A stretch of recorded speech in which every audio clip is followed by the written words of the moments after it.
My name is Levi. I'm a sales and leadership trainer. I do training and consulting for organizations around the country, and I've trained over 10,000 salespeople and sales leaders. Chances are I've done some kind of boot camp or training at a company that you know, or maybe even your company. I got my start like most salespeople, just doing cold calls, trying to close sales. I got really lucky. I joined Yelp in the early days before every person in the world knew what it was. I was young, hungry, eager to shine. I could tell it was going to be a big deal, and I became one of their top sales reps very quickly. Eventually the top manager many times over, and then Yelp's head of sales training. I've closed over $100 million in revenue. If I could take 25 years of sales training and wrap it up into one package, I will start with this. Number one, cold calling doesn't have to be cold. If you're on the receiving end of a sales call, it's not that you hate that someone is trying to sell you something. What you really hate is the person who's calling you is wasting your time and isn't coming to the table with something valuable or any real research about you, right? The internet just makes it so easy to do 60 seconds worth of research on your prospect that it's actually disrespectful to come to the call unprepared these days. When I ran sales teams at Yelp, our daily dial requirement was 80 dials per day. And it was clear that most people were not connecting with decision makers at a high rate. For every 80 dials, most salespeople averaged about 5 conversions with decision makers, which is not enough to find success. So many of the sales managers would tell their reps, well,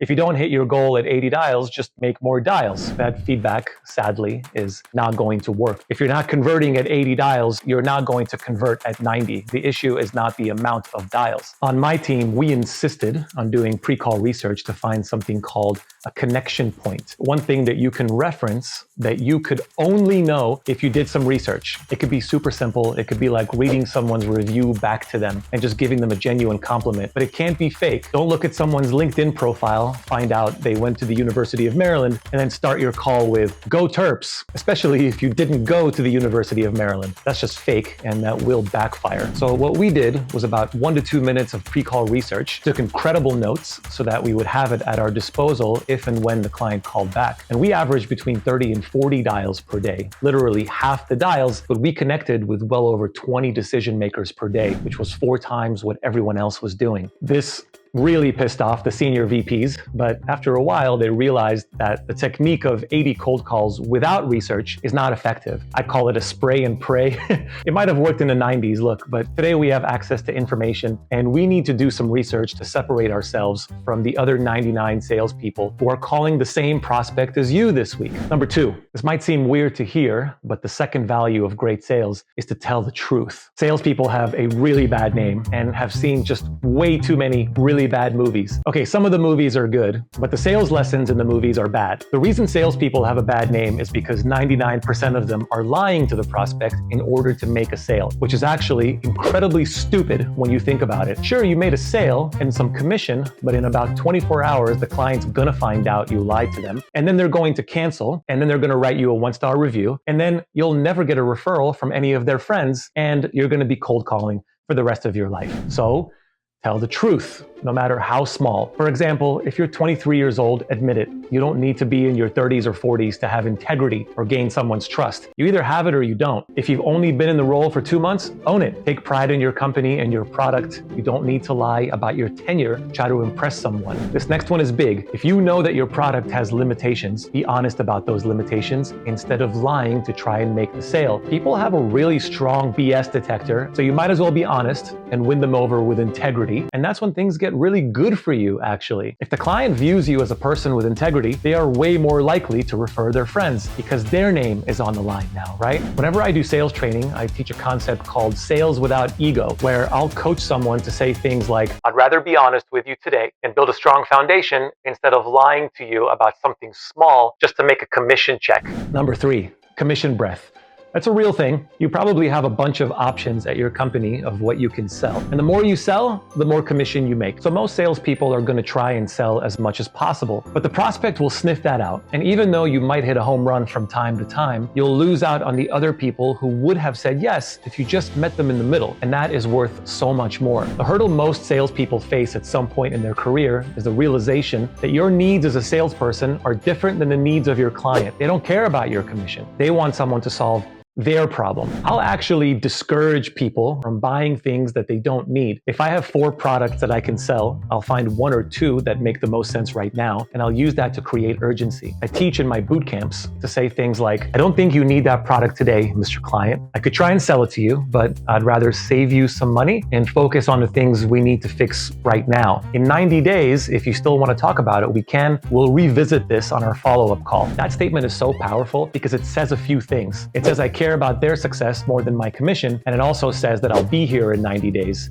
which is a fear that they're having right now, I promise you. People remember the guy who saved them money way more than the guy who sold them a product. And that's when the referrals really start to come in. Speaking of referrals, if you've been in sales for 2 years, you should have a steady stream of referrals by now because your clients are telling their friends. If you don't have referrals, it means you're being dishonest and you're not taking good care of people. The measure of a great salesperson is not how much business you can sell, it's how much business you can keep. The real skill is building a referral base so that you don't have to work as hard 2 years from now, 4 years from now. Now your phone is ringing instead of you making cold calls. Number 4, never burn a bridge. Live to fight another day. I don't really believe there's any truth to the term close lost. I don't think a sale is ever truly lost. I believe that I just didn't close them today and I will get another shot at it. That's why you never burn a bridge, because you'll never get that second chance. About 15 years ago, I started coaching and training to short-term callbacks and second voices. About 2-3 weeks after a lost sale, I would coach my team to call their prospect back and say, hey, I know we just talked a couple of weeks ago. I know that I didn't do a good job in creating value for you, and I own that. And then some of the prospects would actually feel bad for us. And they say, no, you did a great job. It wasn't you. The timing was just really bad. Regardless, we're able to open a closed door. And then we would say, look, I've been thinking about your business. I've been following your activity for a while. And I know that if I brought my A game that day, I would have been able to find a way to really help your business. I would love another shot at this. I'm really prepared. I came ready today and I'm willing to impress you. Believe me when I say that works. Look, there's no magic bullet in sales. Sometimes it'll work and sometimes it won't. But the moral of the story is many people gave us a second chance, and for every 10 people, we were able to close about 3. Those are sales that would have never come in anyways, right? That's why it's called sales without ego, because many salespeople just have too much pride to make that call again, and many salespeople would never admit that they didn't bring their A game. If a person doesn't buy, it's not because they don't have the budget, it's because the salesperson didn't create enough value for them to spend their budget. Number 5. Research your market. Make a decision to be a market expert, not a product expert. There's a huge difference. If you believe that you have a product that people truly need, whether they buy it from you or not, that's a really good headspace to be in. You can start saying things like, whether you get this from us or from someone else, you do need this right now in order to be successful. By doing the research, you put yourself in a position to negotiate differently than amateur sales reps. You have to speak their language, not your language. And now it's easier than ever if you just ask any of the AI chats out there, like ChatGPT or Claude. For example, if you sell auto parts to car dealerships, just ask ChatGPT, I'm a salesman for an auto parts company, and my target audience, car dealerships. What are some important market trends that will be valuable to me? And then ChatGPT will tell you. And then put in your 10,000 hours to actually learn them. Don't just rely on ChatGPT. The moral of the story is people don't want to buy from someone who knows their own product. That's really easy. They want to buy from someone who knows the entire market. They want to feel like you're giving them advice that will benefit them in the long term. The best compliment you can get as a salesperson is when someone asks you a question about their own market. When somebody asks you for your thoughts, that's the ultimate show of faith. And believe me when I say you'll be invited to Thanksgiving dinner in no time. If these tips resonated with you and you want more, I offer consulting for sales and for leaders. Hit me up. Let's talk about what I can do for your business to help you scale your team.